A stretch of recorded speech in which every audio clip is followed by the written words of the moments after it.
1 கோடி வாக்காளர் நீக்கலிங்க, தவறான செய்திகளை சொல்லிடாதீங்க. இது நீங்கள் பத்திரிக்கை கூட நம்பர் தவறான செய்தி வெளியிடக்கூடாது. இது யாருடைய ஆட்சி நடக்குது? திராவிட முன்னேற்ற கழக ஆட்சி நடக்குது. இந்த அரசாங்கம் யாருடைய கட்டுப்பாட்டில் இருக்குது?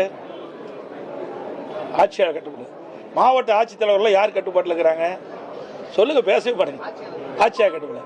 அவருடைய தலைமையின் கீழே தான் இந்த பணியெல்லாம் நடக்குது. புரியுதுங்களா? இதில் நாங்கள் கேட்க வேண்டிய கேள்வி நீங்கள் எதிர்காலி கேட்டுட்டு இருக்காங்க. எதிர்கட்சி தான் கேள்வி கேட்கணும். ஆளுங்கட்சி இருக்கின்ற பொழுது இதை வேண்டுமென்றே திட்டமிட்டு எஸ்ஐஆர் பணி முழுமையும் நிறைவேற்றப்பட்டு விட்டால் போலி வாக்காளர் நீக்கப்பட்டு விடுவார்.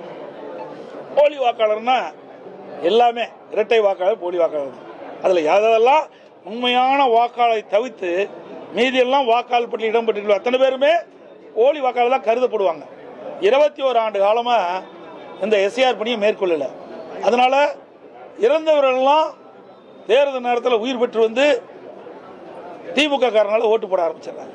அதுதான் பதறாரு, கதறாரு. ஆக இது நாள் வரை இறந்தவர்களை வைத்து நாம் வெற்றி பெற்று வந்தோம், போலி வாக்காளர்களை வைத்து வெற்றி பெற்று வந்தோம். இப்போ அதற்கு ஒரு இடையூறு வந்துட்டது. நீ எஸ்ஐஆர் பணி மேற்கொள்ள விட்டு விட்டால் அது வாக்காளர் பட்டியலில் உண்மையான வாக்காளர் தான் இடம்பெறுவாங்க. ஆக இறந்தவர்கள் இடம்பெற மாட்டாங்க, இரட்டை வாக்காளர் இடம்பெற மாட்டாங்க, வீடு மாறி குடியேறியவர்கள் இடம்பெற மாட்டாங்க. இப்படிப்பட்டவர்கள் தான் இன்றைய தினம் கணக்கெடுத்து இன்றைக்கு ஒரு பட்டியல் அறிவிச்சிருக்கிறாங்க. எப்போ கூட அதில் உண்மையான வாக்காளர் விடுபட்டு இருந்தால் அதற்கு 1 மாத காலம் வாய்ப்பு கொடுத்துருக்குறாங்க. அவர்கள் குறிப்பிட்ட அந்த படிவத்தில் அவர்கள் பூர்த்தி செஞ்சு சம்பந்தப்பட்ட பூத்தினுடைய தேர்தல் அறிவிட்டு கொடுத்தா சேர்த்திக்குவாங்க. இப்போ ஏற்கனவே அறிவிச்சிட்டாங்க, அவங்களுக்கு வாய்ப்பு கொடுக்குறாங்க. அதெல்லாம் வாய்ப்பு மறுக்கல.